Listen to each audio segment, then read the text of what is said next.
నా కొడుకు గంజాయి అమ్ముతాడా? ఇంతకన్నా ఎందుకు వయసు నేనది? ఈ వయసు, ఆ వయసు ఒంటి మీద వయసుకి తగ్గ మాట్లాయి. మరి ప్రజాసేవ చేయాలనేటువంటి ఆకాంక్షతో, బలమైన ఆకాంక్షతో రాజకీయాలకి అడుగుపెట్టి 4 సంవత్సరాలు నీ కొల్లు రవీంద్ర లేదా నీ పార్టీ నాయకులందరూ కూడా ఇళ్లల్లో పడుకుని, మీతో సహా అందరూ ఇళ్లల్లో పడుకుంటే, అతను కరోనాలో ప్రాణాలకు తెగించి ఐసీయూ వార్డులో కూడా బందర్లో కరోనా బారిన పడినటువంటి ఏ పేషెంట్ని అడిగినా కూడా పేర్ని కృష్ణమూర్తి సేవల గురించి ఈరోజు కూడా మాట్లాడతారు.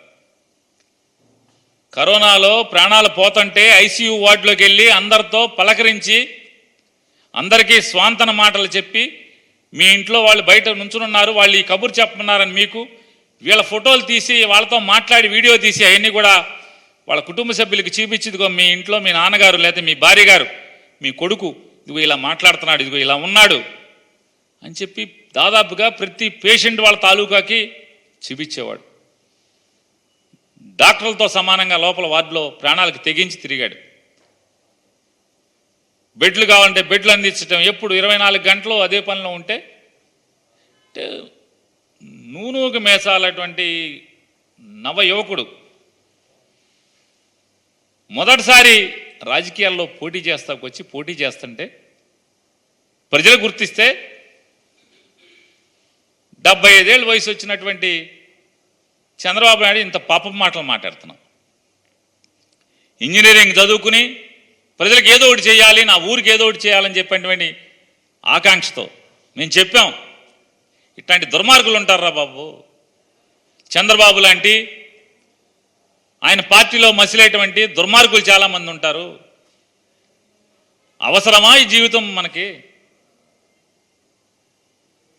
చెప్పినా కూడా ఎవరో చంద్రబాబు లాంటో లేకపోతే కొల్లు రవీంద్ర లాంటో పాపభీతి లేనటువంటి దుర్మార్గులు ఉన్నంత మాత్రాన వాళ్ళకి దడిచిన ప్రజాసేవ మానుకుంటానా అని చెప్పి అతను తిరుగుతున్నాడు. అటువంటి నవ యువకుడు గురించి ఇంత పచ్చి పాపం మాటలు మాట్లాడుతున్నారు మీరు. సరే, భగవంతుడు ఉన్నాడు ఏంటి? మత్స్యకారులకు గుదిబండగా మారిందంటే 2017 జీవో. 2017 జీవో అసలు ఏంటి? ఆ జీవోలో ఏముంది అంటే ఎంతసేపు మోసపు మాటలు. ఎక్కడైతే 100 హెక్టార్లు పైబడి ఉన్నటువంటి చెరువులు ఎక్కడైతే ఉంటాయో, గ్రామానికి సంబంధించినటువంటి ప్రభుత్వ చెరువులు ఎక్కడ ఉంటాయో ఆ చెరువుల్లో ఖచ్చితంగా పేరుదేమో మత్స్యకారుల సంఘాన్ని, దోచుకునేదేమో అగ్రవర్ణాలు, డబ్బున్న వాళ్ళందరూ కూడా వాళ్ళని అడ్డం పెట్టి బినామీలుగా దోచుకుంటున్నటువంటి పరిస్థితులు ఈ ప్రభుత్వం చూసి ఖచ్చితంగా ఆ సంఘ సభ్యులకి బ్యాంక్ అకౌంట్లోకి ఆ డబ్బులు వెళ్ళాలి అనేటువంటి జీవో తెస్తే దాన్ని తప్పుగా చిత్రీకరించడం.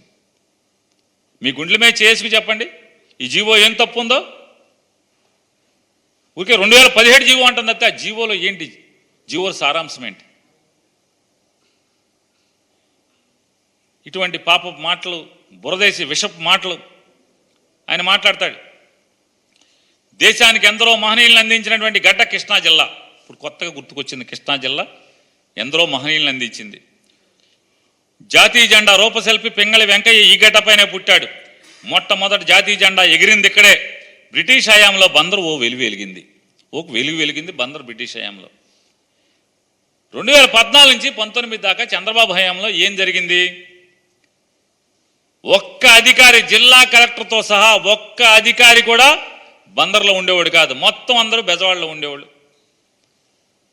ఆఖరికి ఆగస్టు 15, జనవరి 26 జాతీయ జెండా కూడా కలెక్టర్ వచ్చి ఎగరేసేవాడు కాదు. డిఆర్ఓతో ఎగరేయించేవాళ్ళు. జిల్లా అధికారులందరూ కూడా బెజవాడలో కాపురం ఉండేవాళ్ళు.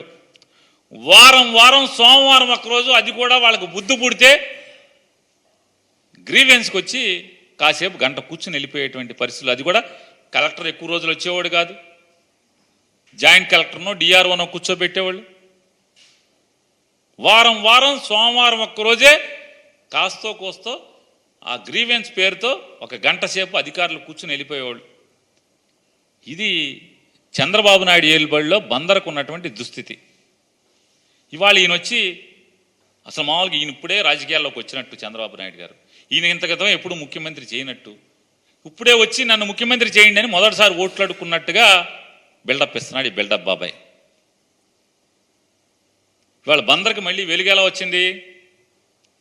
2022 సంవత్సరం మార్చి మాసంలో ఈ రాష్ట్ర ముఖ్యమంత్రి వైఎస్ఆర్ కాంగ్రెస్ పార్టీ అధ్యక్షుడు జగన్మోహన్ రెడ్డి గారు తన ఎన్నికల మేనిఫెస్టోలో ఇచ్చినటువంటి హామీని అమలు చేస్తూ కృష్ణా జిల్లా బెజవాడ క్రీనీడలో ఎలా అయితే మసకబారిపోయిందో, బందరు చరిత్ర గతమెంతో ఘనమైనటువంటి బందరు చరిత్ర బెజవాడ క్రీనీడలో ఎలా మసక మారిపోయిందో ఆ మసక తుడిచేయటానికి బెజవాడని సపరేట్ జిల్లాగా ఎన్టీఆర్ జిల్లాగా నామకరణం చేస్తూ బందరు పార్లమెంట్ పరిధిలో ఉన్నటువంటి 7 అసెంబ్లీ నియోజకవర్గాలని కలిసి పాత కృష్ణా జిల్లాగా ఏర్పాటు చేయటం వల్ల మళ్ళీ బందర్కి పూర్వ వైభవం తీసుకొచ్చినోడు ఎవడయ్యా అంటే సత్తా ఉన్నాడు జగన్మోహన్ రెడ్డి గారు.